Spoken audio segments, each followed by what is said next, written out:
Naglabas ng galit si Vice President Sara Duterte sa isinagawang press briefing ng Office of Vice President Undersecretary at Chief of Staff Zulaika Lopez, 23 ng Nobyembre sa House of Representatives via Zoom. Binanatan nito si Speaker Martin Romualdez, First Lady Liza Marcos at President Ferdinand Marcos Jr. Ang press briefing ay binahagi sa Facebook page ng Vice Presidente. Matatandaang dinitain si Attorney Lopez sa House of Representatives matapos itong ma-cite in contempt. So alam namin na walang trabaho ang House of Representatives pag Friday. And then suddenly, kanina, yun na nga, sinabi niya kung anong nangyari dito na side. Tinawagan niya ako, sabi niya, you need to come because I need a lawyer. So pagdating ko dito, I told them I'm the lawyer. Pumasok ako, and then I read the order. And then while I was reading the first order, another order came in.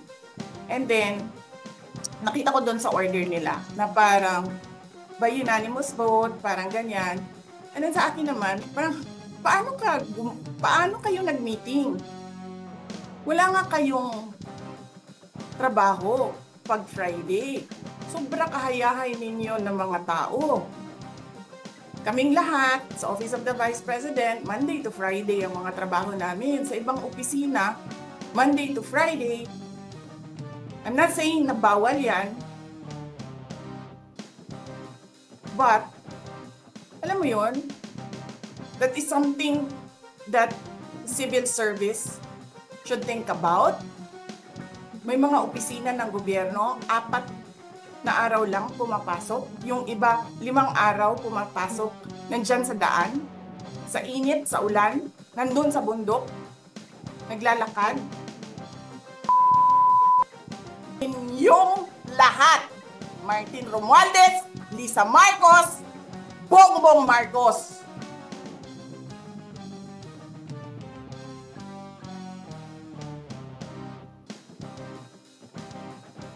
Ginigit-git nyo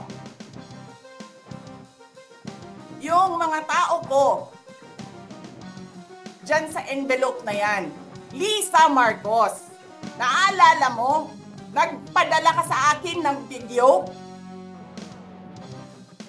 Sinabihan mo ako saan kukunin ang pera. Pinakita mo ang muka ng tao doon sa video message mo. Hi, this is she's been working with us for the longest time. We trust her. You sent me written instructions about money. Millions a month.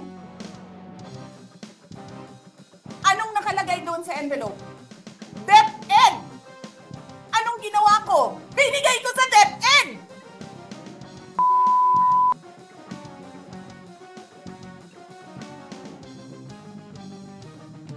Wala ka ngang posisyon sa gobyerno, namimigay ka ng pera ng gobyerno eh.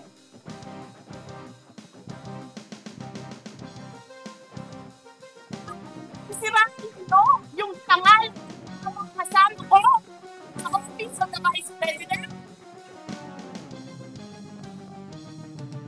Sasabihin nyo sa mga tao, nakaw yan, confidential funds yan. Niwala nga kayong isang proof na confidential funds yan. Naniwala lang kayo sa isang babae na ang pangalan ay Gloria Mercado na nagsabi confidential funds yan, na hindi nyo nga nilabas na wala pang confidential funds, meron ng white envelope.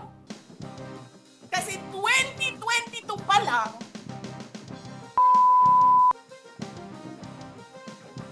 may utos na ng pera sa DepEd.